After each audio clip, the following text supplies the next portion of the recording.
Magician Shuffle was an underpowered strategy from the last format that failed to receive any direct support. However, Arching Summoning Flute is a sneaky new card that can summon Dark Magician in defense mode. This may seem underwhelming, as defense magician monsters can't attack, and reviving a Dark Magician turns off Dark Magician Girl, but it does enable one important card. Dark Magic Attack! With the introduction of several new powerful trap cards in the Heavy Metal Scream mini box, there's a widespread epidemic of games being ruined by a surprise pink card exposing itself during the battle phase. While Hammer Crush and Ghost Cyclone require a precise game of hide and seek to pick the right target, Dark Magic Attack will destroy all spell and trap cards the opponent has set, ensuring a safe push. The Magician Shuffle skill gets Dark Magician into rotation early, and the flute can consistently bring it back when needed. So, what's the downside? Magician Shuffle prevents us from using any 2500 attack point monsters, so we'll have to say goodbye to our dreams of tributing that Dark Magician for a Royals Rebel Heavy Metal or Multi-Strike Dragon Dragius. However, it does leave the Limit 3 slot open for Call of the Earthbound. Redirecting attacks can benefit the player in multiple ways. For example, redirecting a Dragius away from 7-Zone Magician into Dark Magician Girl will force a crash, or you can send an opposing 7-Zone Magician into a face-down monster, preventing a ton of damage, and once again, keeping your own high-attack monsters alive to crack back. The flute isn't the only new monster in this deck though. Seraph of Darkness takes the place of Torn of the Windweaver as an efficient way to change an opponent's monster to defense mode. Even when you don't have Dark Magic Attack, Seraph of Darkness keeps you safe from cards like the Barrier and Severing Psychic Wall. However, not winning Torna does give this deck one significant drawback, and that's the inability to push through a field of 3 defense position monsters. Without Piercing, the deck is stuck waiting until the opponent decides to make a push. In the future, this may be remedied by the inclusion of Thousand Knives, but for now, it is something to watch out for. The other potential weakness is that this deck is meta-dependent. Players are currently experimenting with the new cards, but if everyone decides to take out all of their traps and return to the days of monster mash piles, the deck's main draw becomes a brick. Pay attention to what you're seeing on the ladder and adjust deck if necessary. Moving on to the gameplay commentary, we open up in this game with a set 5 pass. A lot of players on ladder are often multitasking, so I figure by putting this Dark Magician, there's a good chance they don't know where it is and end up taking a bunch of damage. They actually end up going for a set 4 play though, which is perfect, as it means I get a huge board built up. Unfortunately, I don't draw the Dark Magic Attack to wipe all of those cards away, and I get hit by the Widespread Ruin. I could have tried actually playing around it and letting my Dark Magician die, so I'd keep 7-Sword Magician for a later turn, but I wanted to have the Dark Magician on the field. Hammer Crush comes in and unfortunately is going to destroy my Call of the Earthbound. But Void Master is forced to just set monsters and pass again. We Mystic Dealer into Dark Magic Attack, and then bring out another 7-Sword Magician and to set up our board. Unfortunately, we aren't pushing in for any damage, but our board looks fantastic.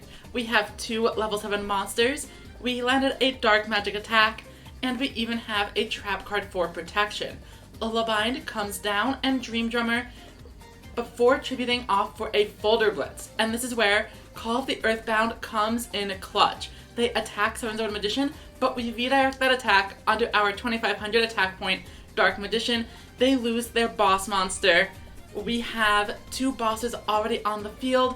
We bring out 2 Dark Magician Girls, set that Widespread Ruin, and head into the battle phase. With a 3600 7-Sword Magician, that is game.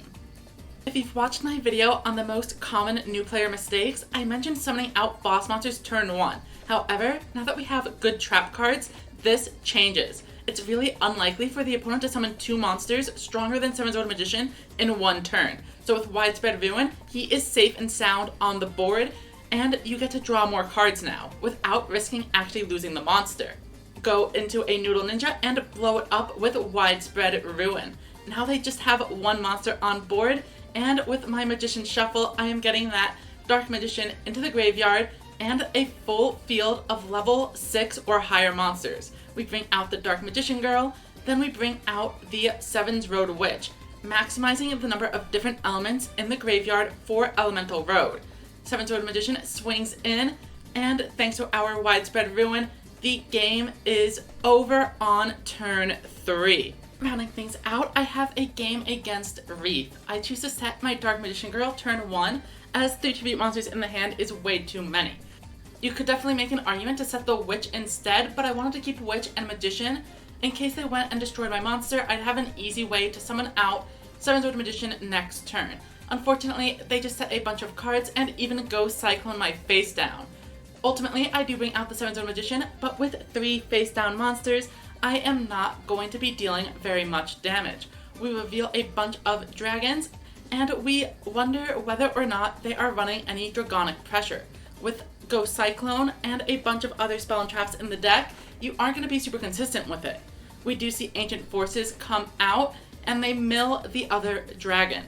However, keeping a Burning Blaze dragon on the field means it only has 1800 attack going into my turn. With another 7-Sword Magician off the top, I'm going to be able to inflict huge damage. And I even have the Arching Summoning Flute in case I ever manage to get the Dark Magician and Dark Magic attack combo. Ultimately, it isn't going to come up this game, and you'll see why in a second. My opponent makes their next move, summoning out Sports Dragon Slugger using the effect Reviving Pitcher and going into Ancient Arise Dragon. Not only does this monster have 3000 attack points, but it's able to destroy my 7-Sword Magician for absolutely free. Then, with Twin Edge Dragon and Dragorite, they are going to be able to summon another boss monster, the all-powerful multi-strike dragon Dragius. If this was just 1 week ago, we would be in huge trouble. However, I have 2 cards face down to help me. They are going to head into the battle phase after activating Dragius' Double Doom, but when Ancient Arise Dragon comes, I have the Widespread Ruin, and their first boss monster is gone.